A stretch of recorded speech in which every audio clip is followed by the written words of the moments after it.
Hello everyone, welcome to my channel. This is Priyanka Sharma. Welcome to my channel नारी with गाड़ी.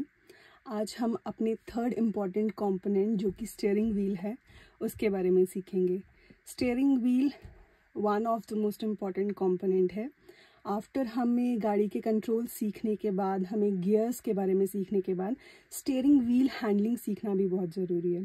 Steering wheel handling इसलिए भी important है क्योंकि गाड़ी की पोजीशनिंग, गाड़ी का जो टायर है, गाड़ी किस तरफ को मूव करेगी वो हमारे स्टीयरिंग व्हील से ही होता है.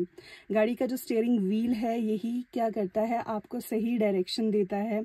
आपको आगे जाना है तो भी, आपको पीछे जाना है तो भी. स्टीयरिंग व्हील जब हम कंट्रोल करते हैं तो कुछ इम्पॉर्टेंट पोजीशंस होती हैं जो हमें जाननी बहुत ज़रूरी हैं. कुछ लोग बहुत गलतियां करते हैं. वो गलतियां क्या होती हैं वो आज मैं बताऊंगी. और बहुत सारी ऐसी पोजीशंस हैं जो कि हमारे लिए सेफ़ रहती हैं स्टीयरिंग व्हील की, मतलब हमारे हैंड प्लेसमेंट्स जो होते हैं स्टीयरिंग व्हील पे वो कौन कौन से सेफ़ होते हैं वो भी मैं आपको बताऊंगी. और कौन कौन से जो हैंड प्लेसमेंट्स हैं जो स्टीयरिंग व्हील पे सेफ़ नहीं होते हैं वो भी मैं आपको बताऊंगी.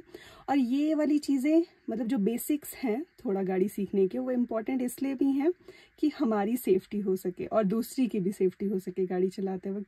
क्योंकि आपको पता है ये बहुत one of the risky thing है इस दुनिया में कि जब हम ड्राइव कर रहे होते हैं तो बहुत सारी चीज़ें अनप्रेडिक्टेबल होती हैं. लेकिन अगर हम अपनी तरफ से बेसिक्स अपने क्लियर रखें कि हाँ मैं ऐसे रखूँगा, मैं ऐसे नहीं गाड़ी चलाऊँगा तो मेरे लिए बहुत अच्छा रहेगा. नो डाउट ऐसे बहुत सारे लोग चलाते हैं, बट ये बहुत लेज़ी सा तरीका है. ऑब्वियसली हम भी चलाते हैं, सभी चलाते हैं ऐसे. लेकिन कब? जब आपको पता है कि हाँ अब आराम से चलाया जा सकता है. लेकिन कभी कभी क्या होता है कि हमें ये वाली चीज़ें देखनी होती हैं, सीखनी होती हैं कि ये इम्पॉर्टेंट है और ये इम्पॉर्टेंट नहीं है. तो आइए चलिए वीडियो के अंदर आइए चलिए अब सीखते हैं कि इम्पॉर्टेंट चीज़ें क्या है. स्टीयरिंग व्हील हैंडलिंग बहुत इम्पॉर्टेंट चीज़ है. अगर आप अभी देखेंगे कि स्टीयरिंग व्हील अगर मैं लेफ़्ट को करती हूँ तो हमारी गाड़ी लेफ़्ट चली जा रही है, अगर मैं राइट को करती हूँ तो गाड़ी राइट चली जा रही है. तो आप इस चीज़ से ये अंदाज़ा तो लगा सकते हैं कि ये चीज़ इतनी इम्पॉर्टेंट है रोड पे. अगर आप इस पे ध्यान नहीं देंगे तो आप एक ही मिनट में बहुत अच्छे ड्राइवर से बहुत बेकार ड्राइवर में चेंज हो सकते हैं. स्टीयरिंग व्हील जो है आपके लिए बहुत इम्पॉर्टेंट है कि आप इस पे अपनी महारत हासिल करें. क्योंकि स्टीयरिंग व्हील अगर आपने हैंडल करना सीख लिया तो आप गाड़ी की जजमेंट जो कर रहे हैं वो और बेहतरीन तरीके से, मतलब वो छोटे से लोकेशन से, छोटे से रोड से कैसे निकल पाएगी वो आपके बहुत ज़्यादा स्टीयरिंग व्हील को हैंडल करने पे भी डिपेंड करता है. बहुत बार क्या होता है कि स्टीयरिंग व्हील हम नहीं हैंडल कर पाते हैं अच्छे से और जिसकी वजह से हम बहुत सारी प्रॉब्लम्स फेस करते हैं. अब जैसे यहाँ इतनी भीड़ थी तो अब मैं स्टीयरिंग व्हील अगर ऐसे ऐसे ऐसे ऐसे करती रहती तो क्या ये हमारे लिए फ़ायदा होता? हम खुद तो भगवान जी के पास पहुँचते लेकिन हम साथ में औरों को भी ले पहुँचते.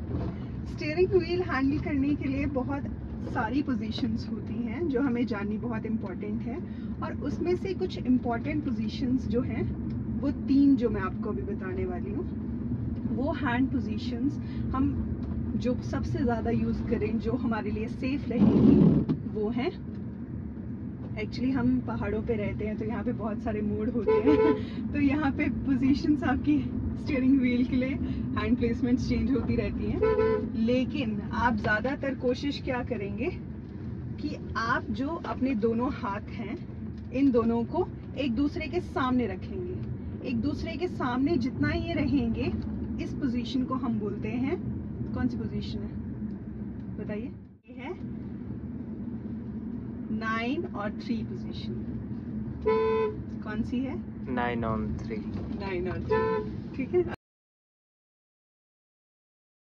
जो इम्पॉर्टेंट स्टीयरिंग पोजीशंस हैं जो हम बहुत ज़्यादा यूज़ करते हैं, नॉर्मली हिमाचल में इतनी यूज़ नहीं होती हैं क्योंकि हमें हर थोड़ी देर बाद एक मोड़ देखना होता है. लेकिन अगर हम स्ट्रेट रोड पे जा रहे हैं तो हम अपने स्टीयरिंग व्हील की पोजीशन क्या रखेंगे? ये जो पोजीशन है ये one of the safest position है. ये कौन सी है? 9 o'clock एंड 3 o'clock पोजीशन. इसके बाद जो पोजीशन है दैट इज जो थोड़ी और अच्छी है, मतलब जो 9 o'clock और 3 o'clock अगर आप यूज़ नहीं करना चाहते हैं तो आप यूज़ कर सकते हैं, वो है 10 o'clock एंड 2 o'clock। और इसके बाद जो एक पोजीशन है दैट इज़ आपका एक हाथ स्टीयरिंग व्हील पे रहता है, एक आपका क्लच पे रहता है, सॉरी गियर स्टिक पे रहता है। इस चीज़ को हम 12 o'clock पोजीशन बोलते हैं। और एक जो बिल्कुल अच्छी नहीं है दैट इज़ ये 6 o'clock। 6 o'clock से आपको क्या प्रॉब्लम रहेगा, आप इस साइड इजीली नहीं कर पाएंगे, इस साइड इजीली नहीं कर पाएंगे। तो उस चीज़ के लिए हम मोस्टली क्या करें, अवॉइड करें उस पोजीशन को और 9 o'clock और 3 o'clock की पोजीशन को यूज़ करें। अब बहुत सारे लोग क्या करते हैं, सिंगल हैंड से भी ड्राइव करते हैं। मैं भी मोस्टली सिंगल हैंड से ड्राइव करती हूँ, लेकिन आप अगर बिगनर हैं तो बहुत अच्छा रहेगा कि आप सेफ पोजीशंस जो हैं अभी आप अपने स्टीयरिंग व्हील पे अच्छा कंट्रोल जमाएं और उसके बाद आप ऑब्वियसली सिंगल हैंड से हैंडल करना सीख जाएंगे अपने स्टीयरिंग व्हील को।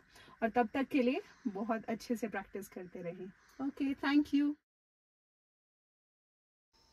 इस फर्स्ट डेमो में आप देखेंगे कि जो मैंने अपने स्टीयरिंग व्हील को पकड़ा है, दोनों हाथों को हमेशा एक दूसरे के सामने ही रखा है। मोस्टली मैं कोशिश करती हूँ कि दोनों हाथ मेरे स्टीयरिंग व्हील पे रहें। स्टीयरिंग व्हील पे जब हम हाथ रखते हैं तो हमारा कंट्रोल पूरा रहता है अपनी गाड़ी पे, लेकिन बहुत बार ऐसा होता है सिंगल हैंडेडली भी हम हैंडल करते हैं अपनी गाड़ी को, अपने स्टीयरिंग व्हील को, वो भी कोई प्रॉब्लम नहीं है, लेकिन कोशिश ऐसी करनी है कि डबल हैंडेडली ही हैंडल करें। इस जो क्लिप में आप देख रहे हैं कि मैं सिंगल हैंडेडली अपना स्टीयरिंग व्हील हैंडल कर रही हूँ, इसमें कोई दिक्कत नहीं है। लेकिन इस पोजीशन को या इस तरीके को आप तभी ही अपनाएं जब आपका स्टीयरिंग व्हील पे बहुत अच्छा कंट्रोल हो, क्योंकि ये बहुत रिस्की भी चीज़ हो जाती है। और आप जितना प्रैक्टिस करते रहेंगे उसके बाद आपका हाथ बहुत अच्छा स्टीयरिंग व्हील पे बन जाएगा। और प्लीज़ इसे मोड़ जब भी आए तब प्रैक्टिस ना करें। आज का लेसन हम यहीं ख़त्म करते हैं।